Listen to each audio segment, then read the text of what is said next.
Hi guys, and welcome back to Film Live at IBC 2015. We're here on the Blackmagic stand, of course, to get a bit of an update on the URSA Mini, which is just starting to trickle out, and all the other products that Blackmagic are doing as well. And what's quite interesting is a native B4 mount on the URSA Mini that replaces the PL lens. But here to tell us a little bit more about all of this cool stuff is Stuart Ashton. How you doing, Stuart? Yeah, I'm really good, thanks Ben. Thank you for coming by. No worries. So let's have a look at, we've got the URSA Mini here. That's just starting to get out to the wild, isn't it? It is. I mean, we announced obviously the product at NAB, and we wanted to ship it before IBC, but as usually what happens at these big shows is that you get a lot of feedback. So we took on some of that feedback and decided to actually just push back the delivery date so that we could get some of those bits in to the production units that are going out today. One of the main things that was requested from people was the ability to work with B4 lenses, and also the ability to interact as a studio camera with our ATEM switchers. So what we decided to do was look at those two in particular and make those modifications. But that's quite interesting that you've used NAB as a means of generating that feedback, and I guess that was quite a useful process for you guys to showcase the prototype camera that you had and get that feedback. So we've got the B4 mount, and there's a few extra connectivity to make it a bit more usable in a studio environment. Yeah, so this is obviously the URSA Mini. This is what people are familiar with seeing at the show at NAB. And the image is obviously on our website, but there are a couple of small bits that are different than the units back in April. The first thing is that we have an SDI in on the camera. Now this means that you can feed the camera effectively a program out from a switcher, which means that if you're working with, say, multiple cameras and your switcher is outputting a program feed, you can actually feed that into the camera here.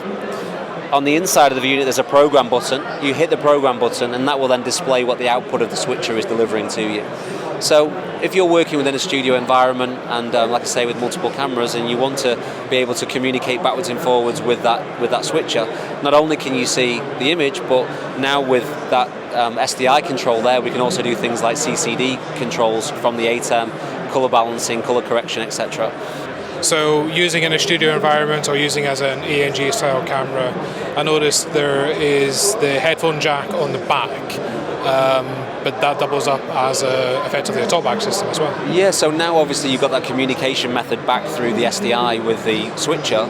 You can also now put, say, an iPhone headset or a headset with a microphone on there, and actually use that to talk back to your your director. So, I think that it's another nice addition. It's something that we felt from the back of the show it was an easy fix to make, so we've added that in.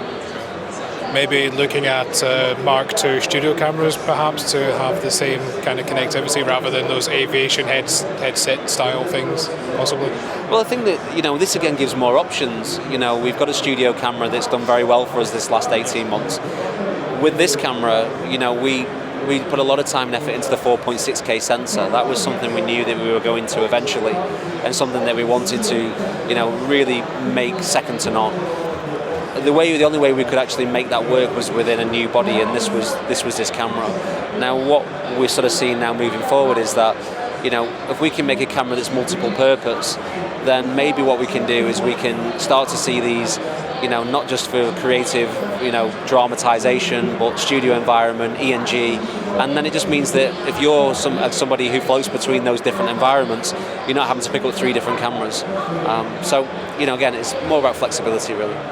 And that is a real nice addition to the mini camera with the full-size URSA, which is a camera that's supposed to be user upgradable with the sensor block at the front. But things like this, would that ever be an option now on adding that to the URSA Mini, to have that talkback system going through that without having to use an additional belt pack unit? Well, I guess it's something we could consider. I mean, I think that, the URSA and the URSA Mini, there are some differentials there between frame rates and user upgradability with obviously the sensor. In terms of other features within that, that's something that we would definitely look into. I mean, we try and keep our minds open in terms of what we can do. We understand that, people are making a large investment on this equipment, and if we can get more into it, then we will. We've always been very committed in terms of our software updates to ensure that as soon as something new comes along, whether it be a new codec or whether it be a new menu structure, we can get that into the camera free of charge. So in terms of our philosophy, yeah, if we can do something, we'll do it. If not, then it might have to wait for a further release, but if we can avoid that, then we will do. And with that ENG kind of thought process, we've now got the B4 mounts, which allows us to put B4 ENG style lenses onto the front of the camera. Could you tell me a little bit about how that works? So that's with the PL version of the Mini camera, and it's a replaceable unit for that. Yeah, so this is actually something that a customer can do. It's not something that has to come back to us to change, or it's nothing that's going to be too complex. What I'm going to do is just quickly show you this, that on the front of the camera there are actually 6 small screws that surround where the PL mount is on that URSA Mini PL. If you actually detach those 6 screws, the actual connection, the mount, is removable. Now for €279, we've then got a B4 adapter.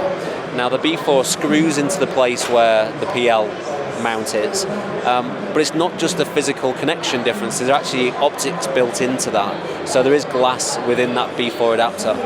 Now when you then attach a B4 lens to that, you need to power that B4 lens.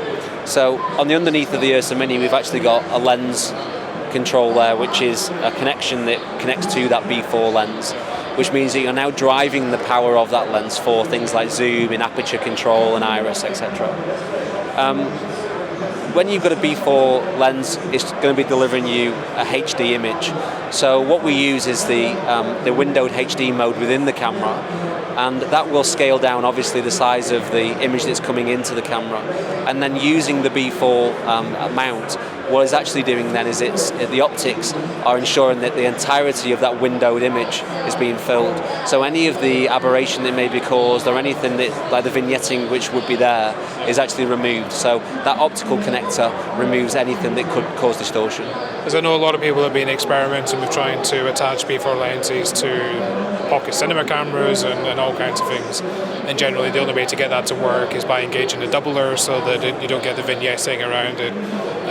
And then things like powering you've got to find other units, and it becomes a big cumbersome thing. So to have that connection built into it, and by using a windowed mode, you don't have to engage the doubler on the B4 lens. No doubler is needed. It's a one-to-one in terms of the actual the scaling size once that's in there. The other great thing is that there's no loss of dynamic range, which is another concern to people who are using doublers. So, what you're going to pretty much get is exactly the amount of stops that you would have if you were using the EF or the PL. So it's a very elegant way of doing it. Great. And finally, the 4.6 upgrade. The shipping for that's been pushed back a little bit. Well, we think it's probably going to be about another 4 or 5 weeks worth of work on it. We've got the 4K URSA Mini coming out. We've got the 4K studio camera coming out, the micro studio camera coming out. We started shipping, a lot of our other 12 gig products. Same with the Terra Nexes as well. I think that we're looking for the 4.6K probably around about 5 weeks. Reason being is that we're still working to ensure that we get the absolute optimized image out of that 4.6K sensor. We have been shooting with that 4.6K sensor internally now for a number of weeks, and one thing I would say is that there's going to be a lot of very excited people when they receive it, because the quality of what we're getting out of it is something that we've not seen before. So we're really, really excited about it. Will the URSA Mini 4.6 and the upgrade for the original URSA, will that be shipping around the same time, or is it going to be a priority for one or the other? We think it's probably going to be a similar time. I mean, really for us, it's all the mechanics are there, all of the hardware is there in terms of the physical shell and the metalwork for all of this. The thing that we just want to get absolutely spot on is ensuring that 4.6K sensor is perfect, and once we're kind of happy for that to go, which as I say is not far away, it should roll out in both the URSA and the URSA Mini. Well, I think as we've seen, you guys definitely take feedback on board. So great, thank you very much for your time. So there you go, that's Blackmagic Design. Since NAB, as you've just seen, they take a huge amount of user feedback on board. So if you guys have any comments or feedback on any of the Blackmagic cameras, please do let us know in the comments below or on our usual social media links. Until next time, I'm Ben, and I'm going to head out back into the show floor and see what else we can find.